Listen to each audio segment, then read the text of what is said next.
Les stations-service sont des cimetières de pompes rouillées et de vitres brisées. Les raffineries de pétrole sont des cratères fumants qui brillent la nuit. Ne demande pas pourquoi. Ta bagnole est là, plantée, aussi utile qu'un presse-papier, pendant que quelque chose avec beaucoup trop de pattes gratte le sol près de ta planque toutes les quelques heures. Tu as besoin de carburant. Pas demain, pas la semaine prochaine. Maintenant.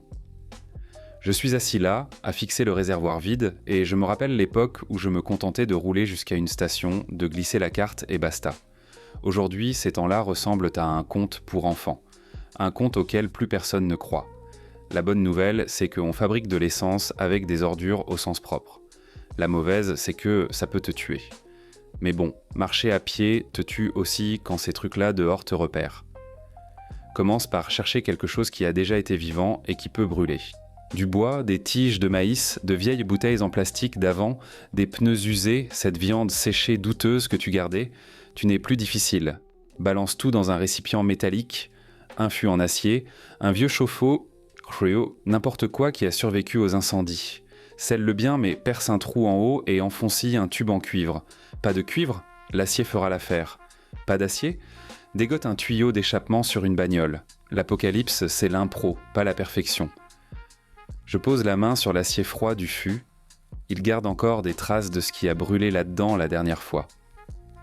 Je ne sais pas si c'était de l'huile ou un autre truc dégueulasse. Je préfère pas savoir. Et là, on arrive à la partie marrante. La pyrolyse.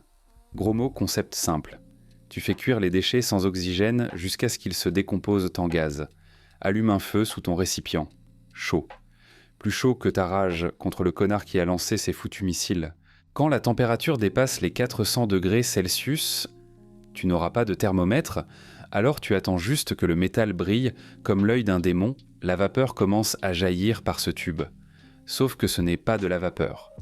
C'est un cocktail de méthane, de monoxyde de carbone et d'autres saloperies qui feraient n'en pleurer un chimiste. Fais passer ce tube dans de l'eau froide. Un seau, une flaque, cette piscine verdâtre et suspecte derrière la pharmacie. La vapeur se refroidit, se condense, et ce qui en sort goûte en un liquide brunâtre qui pue comme si la mort avait eu un enfant avec un feu de pneu. C'est là que ça devient sérieusement intéressant. Ce premier lot, c'est en gros le cousin raté du napalm. Trop épais? Dilue-le avec de l'huile de friture récupérée dans ce resto chinois qui, pour une raison obscure, a encore ses friteuses entières. Trop liquide? Tu as trop cuit. Félicitations, tu viens de fabriquer du liquide pour briquet. Le point idéal, c'est quand ça ressemble à un jus de pomme traumatisé. Tu testes en trempant un chiffon dedans et en l'allumant. Ça brûle pile 10 secondes? C'est de l'or. Ça te crame les sourcils en un éclair? Ajoute plus de matière lourde. Ça ne brûle pas du tout? Tu viens de faire du goudron. Reprends depuis le début et, si tu as de la foi, prie un dieu qui a survécu aux bombes. J'ai perdu mes sourcils 3 fois en apprenant tout ça. Maintenant, ils repoussent de travers. Pas pareil des deux côtés. Mais au moins, ils repoussent. Il y a des types qui ont perdu bien plus que des sourcils en jouant avec cette merde. Deuxième méthode. Si tu veux faire le malin, fermentation et distillation. Trouve n'importe quoi qui contient du sucre, des fruits pourris, ce carton de boisson énergétique dans la salle de sport abandonnée, du maïs si tu as de la chance. Écrase tout ça, ajoute de l'eau, jette un peu de levure de vieux pain ou gratte le fond des bouteilles de bière. C'est un bouteille de bière. Laisse reposer une semaine dans un coin qui passe encore pour chaud. Pour chaud. Ça va buller et puer et se transformer en alcool. Pas pour boire, sauf si tu es vraiment au fond du trou. Ensuite, tu distilles. Tu fais bouillir le tout dans un récipient. Tu fais passer la vapeur dans un serpentin plongé dans de l'eau froide. Tu récupères ce qui en sort goutte à goutte. Ça, c'est de l'éthanol. Mélange-le avec ton jus de pyrolyse, à peu près 15% d'éthanol pour 85% de gaz de déchets. Et ton moteur pourrait bien démarrer, pour de vrai. Mais attends, il y a une troisième méthode. Et elle est tellement débile qu'elle en devient brillante. Tu te souviens de ces voitures électriques dont tout le monde était si fier? Leurs packs de batteries sont des dénés, sont des mines d'or, de lithium et de cobalt. Mais surtout, elles sont presque toujours garées près de bornes de recharge avec des générateurs de secours. Trouve-en une. Ces générateurs tournent au gaz naturel ou au propane, et les cuves sont en général intactes, Parce que personne ne pensait au gaz qu'on ne pouvait pas mettre dans une bagnole normale. Ouvre la vanne, remplis tes bonbonnes. Mais voici le piège, le propane, il faut le transformer. Fais-le passer dans un vaporiseur, mélange-le à de l'air dans un rapport d'1:25 et envoie-le directement dans un carburateur modifié. Ta caisse va tourner comme si elle faisait une crise d'épilepsie, mais elle va tourner. En plus, le propane ne se dégrade pas. Cette bonbonne de l'année 2024 sera encore bonne en 34, quand les cerfs mutants auront appris à utiliser des outils.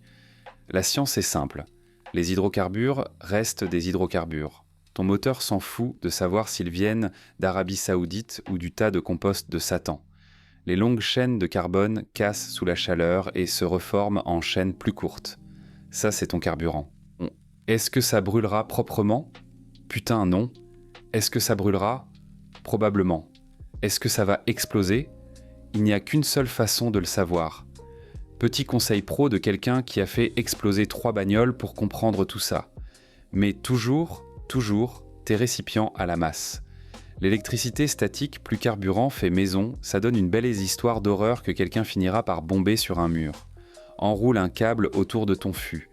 Plante l'autre bout bien dans la terre. Et cette drôle d'odeur de soufre, ce n'est pas le carburant. Ce sont les joints en caoutchouc de ton moteur qui sont en train de fondre parce que ton indice d'octane est complètement à la ramasse. Ajoute des boules de naphtaline. Oui, les boules anti-mythe pour remonter l'indice d'octane. Une boule par gallon, le naphtaline se comporte comme le plomb dans l'ancienne essence, avec un peu moins de dégâts au cerveau, enfin, moins de dégâts en plus. Tout est relatif quand tu te fumes des vapeurs d'apocalypse. Verse le mélange, tourne la clé et écoute. Si le moteur tousse et prend vie, félicitations. Tu viens de t'acheter 160 km de non-mourir en plus.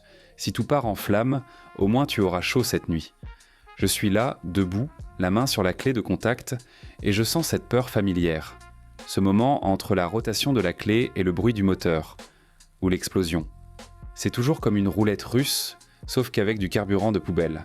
Le moteur tousse, grogne, puis rugit, vivant. Un jour de plus, un trajet de plus.